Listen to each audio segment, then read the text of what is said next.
What is up, everybody? Skratch coming up with another Raid Shadow Legends video. Welcome to the channel, everyone. Today, we're gonna have Ash here on the channel, and guess what? We're gonna talk about no one else but Ronda Rousey, the new daily login champion that everyone can get for free. So if you haven't got yours just yet, definitely get excited because she's a beast of a champion. Because guess what? This is like, what, video number 3, video number 4. That's how much I like the champion. And we've done a video on Ash's channel as well.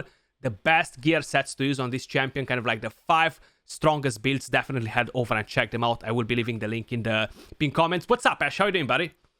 Skratch, what's up, bro? I'm happy to be here, man. I'm excited about this champion, dude. I'm pleasantly surprised by this champion. Yeah, absolutely. I'm actually very surprised too. And in today's video, guys, we're gonna talk about things where I bet you had no idea that you can actually use the champion, because that's how powerful she is. I feel like whenever we're getting free champions, man, something is just off because people tend to kind of like undervalue their true potential, you know? Is that a thing, or is just my... Dude, no, bro, it's a thing. I'm not going to name any names, right? But I remember a lot of people were hating, maybe you, I don't think so, but maybe hating on Ninja before he came out, right? And then a ton of people were hating on Ultimate Death Knight before he was released as well. So yeah, man, I'm like, I wasn't hating on Ronda when I saw her kit, but I wanted to see a little bit more. But I'm a big fan of Ronda, big fan of Ultimate Death Knight, massive fan of Ninja, obviously. And I think they're the 3 best with Alexander. We talked a little bit about this on my channel too, with Deliana and Alexander the Sharpshooter, definitely having some utility for free champions, because ultimately, these are free champions. Imagine Skratch starting the game with some of these champions, like Ultimate Death Knight and Ronda or something like that. Like, that's a massive, massive help for your account.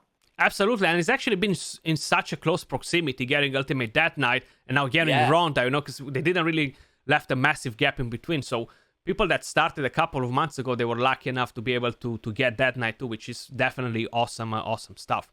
But Ronda, man, disclaimer, I haven't hated on Ninja. I love Ninja. He was powerful from the day one. I actually remember, and it's no hate for anyone here, but was just me and Ash being positive about Ninja early on. I definitely remember that for sure. Because I got a lot of hate, dude. I remember. Me too. I remember. I was getting flamed. A lot of people like come into my comments and they were like, yo, we knew you were gonna say that he's good, we knew it. And I'm like, bro, I think he's good, you know. Like, hey, you know what, a blind squirrel, excuse me, finds the nut every once in a while. Skratch, exactly. Platinum paid you to say this. Skratch, he's not good, he's rubbish, shut up. Yeah, it's true. Ronda, she's a very solid champion, and in terms of damage, she can definitely get pretty close to Ninja. You know, I don't think she's gonna beat Ninja in terms of damage for Clan Boss and stuff like this, but oh boy, I've tested her in Clan Boss. That was one of the very first things I tried, man, and oh my god, like I took her in my regular team that I'm using, and she dealt 40+ million damage. Like, she beat Jintoro by almost 30%, man. That was just crazy, right? I agree. I saw that video too, and I tried her out, and the same thing with me, man. She beat Jintoro as well when I tried her out against him, and he's known as one of the best. Granted, he's bringing debuffs, decreased defense, and weakened, so he has more utility in that regard, but she had a lot more damage, and I have to say, she has been very close to Ninja in terms of damage against Hydra Clan Boss, which is just crazy. But it's true, especially with all those passive procs, you know, and all those Giant Slayers. They really add up.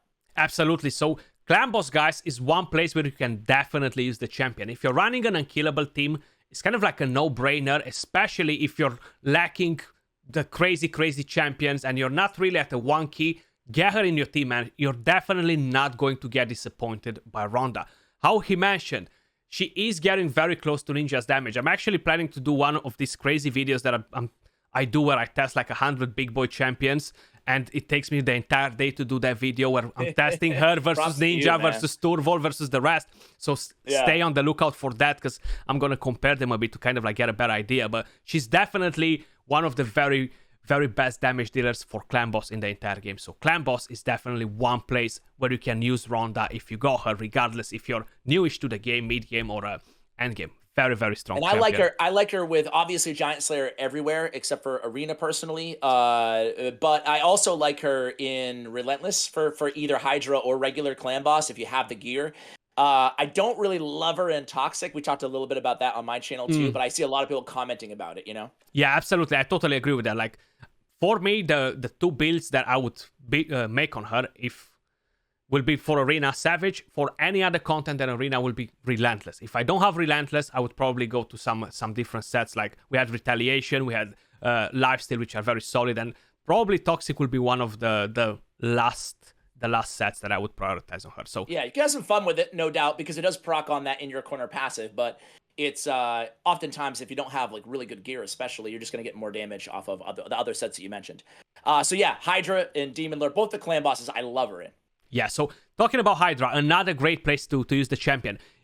Probably not on the hardest difficulties because enemy max HP are a bit more viable there, but if you're trying to get your normal Hydra done, your hard Hydra done, she's actually going to be very, very solid. Now, I haven't tested her in Hydra just yet to kind of like do a video on her, but if you guys remember Mishinaki, he has a very similar passive with her, just a much higher rate to join in the attack. She's gonna do the same thing for you, and she's gonna hit very, very hard with the AoE skills, and with the single skills, dropping the Giant Slayer and just dropping all that extra damage on the heads is definitely going to be something very, very powerful for Hydra too, especially progression-wise on the lower difficulties where the raw damage is actually more important than enemy max HP. What do you think about the Hydra as well? Yeah, man, again, like, especially in Relentless, think about it this way. If you go with Retribution Mastery, and then in your corner, and then Relentless, between all of those kind of just churning all the time, you're just getting so much extra damage. And especially when you're hitting 4 times, you know, decapitated heads, she's hitting them 4 times with their A1. And then you have all those chances at Giant Slayer procs. It just really adds up. Kind of like you mentioned with Michinaki, like faster than you would expect. You're like, whoa, she did that much damage? It's like surprising. To me, it was surprising how much she could put out on Hydra. Absolutely, that is definitely is a damage machine, man. And dungeons, right? Like we have some solid dungeons where she looks just amazing for it. Of course, yes. I'm not gonna mention the keeps, the Mino, because it's pretty straightforward that she's gonna be racking a lot of damage in there. But just think about the Dragon Slayer and the Fire Knight Castle. And the most obvious one is the Fire Knight Castle because she has triple hit on the A1, she has triple hit on the A2, double hit on the A3, she has the passive, she can get an extra hit as well if the target is under a specific amount of HP in there. So all around she could be so powerful. And how he mentioned Relentless, god tier build for her for PvE. Just imagine her going nuts on the Fire Knight, knocking that shield down, you know, and then bringing in some nice blessings on her like Phantom Touch, which will be amazing for the Fire Knight. She's gonna be such a huge carry for a lot of you guys in the Fire Knight, 100%. She doesn't have Thermimeter Manipulation, but you know what? She just whispered that I don't need it, you know? She doesn't need it. Dude. Yeah. She's a beast for Fire Knight. You know, like, I wouldn't put her on the level of like Coulter and Allure, but I would put her like right below in terms of like an amazing special, well, not even a specialist because she's so good all around, but I mean, she's just made for fire. I mean, she's made for a lot of areas, but Fire Knight just tremendous for all the reasons that you mentioned. Yeah, absolutely. She's a beast. Actually, even in that ad that they've done, she was very pissed off at the Fire Knight, and that's why she was like, you know, I'm gonna come in the game to kick these guys' ass because he needs a lesson. And Fire Knight is one of the most challenging, if not the most challenging dungeon. I guess it depends on your account, which champions you have, but for newer players, right? So this is going to be a great option for so many players who are just starting out in Raid Shadow Legends for that specific dungeon. Absolutely, 100%. Fire Knight is definitely a very tough dungeon, and getting her straight off the back to help a lot of new players is massive, you know? Yeah, get that shield down really, really quick, you know? So it's great. Even if you don't have a champion like Allure for the control, you know? Shield goes back up. She's going to help you between the in-your corners. I mean, every in-your corner, she's adding another 3 hits, you know? It's great. It's just brilliant as a champion. Design progression-wise and endgame use is actually very solid. Super excited about the champion, man. The Dragon as well. This is another dungeon where probably a lot of people will be like, yeah, poisons, toxic sets, yeah, you can use that. It's very beneficial. But having raw damage to knock down the secret skill from the boss can be very beneficial too. So the Dragon Dungeon would be another place where I would definitely consider using the champion if I'm looking at progression. Like, even if you started the game recently, or if you started the game a few months ago, you might want to speed up your run. She can help you to speed up the way you're killing the waves, and then she's going to help you to speed up the way you're killing the boss with all the raw damage that she's bringing in, you know. And how you mentioned, in your corner, that passive is actually very, very nice, you know. Oh yeah. Oh yeah. Totally agree with Dragon Slayer. And one, I'm still stuck on Hydra Skratch. One final thing on Hydra that she's sneaky good at, dude, is when somebody's consumed, getting them out quick. That's where she's a specialist, right? Because you attack, like, let's just say with an Inquisitor Shamil or whatever, you attack the to try to rescue your consumed champion, right? She just comes in there within your corner, and those hit hard, you know. And like so many times, it's been like a one turn consumption or whatever before I rescued them from the Hydra head. Anyway, final thoughts there. I promise. Dragon Slayer, totally agree. Like getting rid of that secret ability, it's nice and easy. Basically, some defense through offense and to speed up your run. Absolutely, 100%. So in terms of dungeons, I would have probably used her on the Ice Golem, on the Spider. On the Ice Golem, she's gonna trigger the boss's passive because she hits so hard, you know. And right? the boss might wreck your team. The Spider, she doesn't really bring that fire element to it. I wish she would have had some HP burning her kit, man, like on the AoE, just to kind of like go with the team more. It would have been amazing. But I guess we have a Frostbringer who doesn't bring the frost. So we need a champion that has some fiery things that doesn't bring the fire, you know, to kind of like complete the game. What's up with that, man? What's up with that? Yeah, you're right. Now that you say it, it's just like, yeah, I wish she did have a little burn into the kit, you know? How about an unresistible burn so to have you use any accuracy still on this champion, right? I think that would make her so OP, but whatever. Absolutely.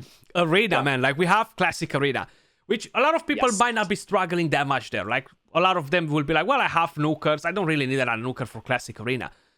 You might not need another nuker, but her A2 is very unique, will allow you to beat a lot of champions that people might struggle with. And even in the very end game for Platinum use, I definitely see her as a usable champion in endgame Platinum. And for the lower tiers, is actually even a bigger value because the majority of people will not have so many options available. Like, I don't have all the OP champions to deal with Mitrala, to deal with Rotos, to deal with all the crazy champions. Even Torments, for example, right? There's so many passives out there. So many champions that are so powerful and so hard to deal with. A lot of people are messaging me like, how can I kill Ultimate Death Knight? He's so freaking annoying, you know?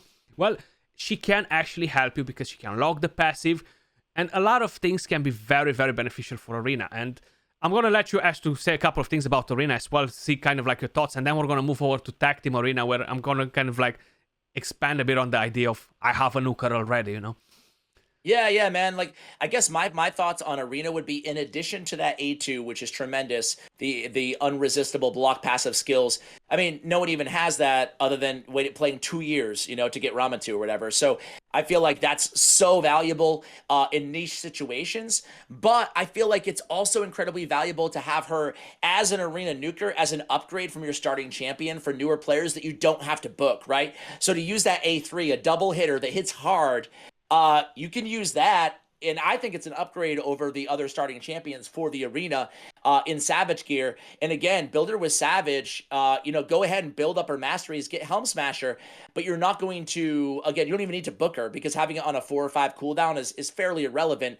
Hopefully she's getting the job done and killing everybody on the first hit anyway, you know? I just got wrecked here trying to do a silly thing, but yeah, definitely agree on that. I was just trying to take her in for that Ultimate Deny, but then I've seen that I'm missing quite a few pieces of gear on some of the champions. Yeah. And I'm like, you know what? It's all good, man. We're gonna do it later again, guys. Like, you know, you gotta. That'll be video number 5 on Ronda. Exactly. You gotta lose sometimes in order to win more next time. So we're gonna stick with that story. You know, not like I've done the wrong thing there. Tag Team Arena. Yeah. A lot of people will be like, yeah, I have enough nuker Skratch. I don't need another one. Thank you. I don't want to use her. You can definitely use her as an extra nuker. You can definitely use her in your team with your other nuker that you have available to kind of like help you beat some of the stronger teams that you're not able to beat, man. And I feel like Tag Team Arena, Classic Arena, she will definitely have a big influence. Like, Ultimate Death Knight is everywhere in Arena now for the majority of people. I feel like Ronda, she's going to be one of those champions that is going to be on for the majority of people in offense, you know? Absolutely. And we spoke about this a little bit too, but you would advise most players go attack percentage on the boots. Is that correct for Arena? If you do have the possibility to still get a decent amount of speed to kind of like get your right stats What are you aiming for? Yeah, I guess it depends on your team, obviously, right? Yeah, so I'm personally, for the level where I'm kind of like playing it, I'm aiming at around 160, 170 speed for my champions, the nukers for Arena. Okay. But most probably the majority of people will want to have slightly higher speed. So if you can reach the 180, 190, 200 speed with attack boots and keep decent stats, definitely do it. If no, stick with speed boots, because the main issue that most of the people will have is that their nuker is going to be too slow, their thermometer boost is not going to be enough, and the enemy team is going to cut on them. So they still want to have that speed to be able to just come in and nuke them down, send them to sleep if they're going with a go first team, you know. Absolutely, totally agree with you there. So where else do you use her? So pretty much we said pretty much everything. Faction Wars, right? Faction Wars. You can use it for damage, right? Yeah, Faction Wars is absolutely a no-brainer, right? Like, a lot of people might be lacking champions from this faction. I'm actually going to go to the index just to kind of like quickly show the champions that we have available. There are not that many extreme DPSers in this faction that you might be getting in terms of epics, you know, like we do have Stag Knight. It's not the most OP DPS champion, and the rest are not that crazy in terms of damage. You might get some legendaries if you're lucky, but Ronda, she will be such a massive carry for Faction Wars as well for a lot of you guys. Like, definitely a very, very powerful place to use her, you know. Yeah, again, like new players, imagine not having any legendaries and just suddenly getting her. You know, you can build a decent support team in Bannerlords around her, right? But I feel like it's just going to be a massive, you know, clearing the first few levels easily of Red Boss for newer players that are just kind of downloading and getting a free run, you know, essentially. So, yeah, totally agree there. Absolutely. And the best thing, guys, is that Cillian finally got buffed, you know, in this faction. Yeah. So Cillian now empowers Ronda. He finally got the buff he deserved. That is true. That is true, man. What about, I'm curious, would you use her as like a DPS if you don't have Geo in Iron Twins? Because she's not bringing any buffs to the table, so I guess the affinity also matters there. I'm trying to think of any other like kind of niche or outside the box idea or area that you could use her in. You could potentially use her in the Iron Twins Fortress and maybe even in the new dungeon if you don't have Geomancers and other DPS champions. Yeah. I feel like for the lowerish stages, she will definitely do an amazing job. I haven't tested her on stage 15 to kind of like get an idea. I would probably still maybe prefer to stick with an enemy max HP for that stage, the higher stages. But I feel like she can definitely do some work in there too. And Doom Tower, another place where she can do some work. Mainly, absolutely, we do have some bosses where she can actually smack tons of damage, right? Like, she can be great on the Dark Fae as a DPS. She can be great on the Griffin. Very nice there. In an ally attack team. She's gonna be a beast there actually on the Griffin.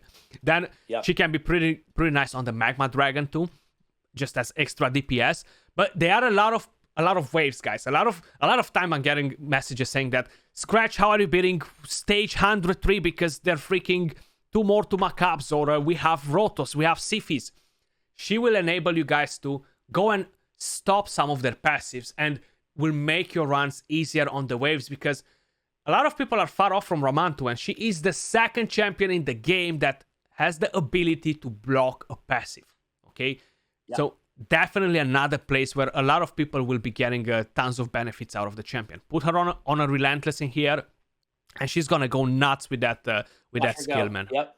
Absolutely. Some of those trouble areas, some of those trouble floors, you're absolutely right. Just knock out those passives, and you're gonna be looking good.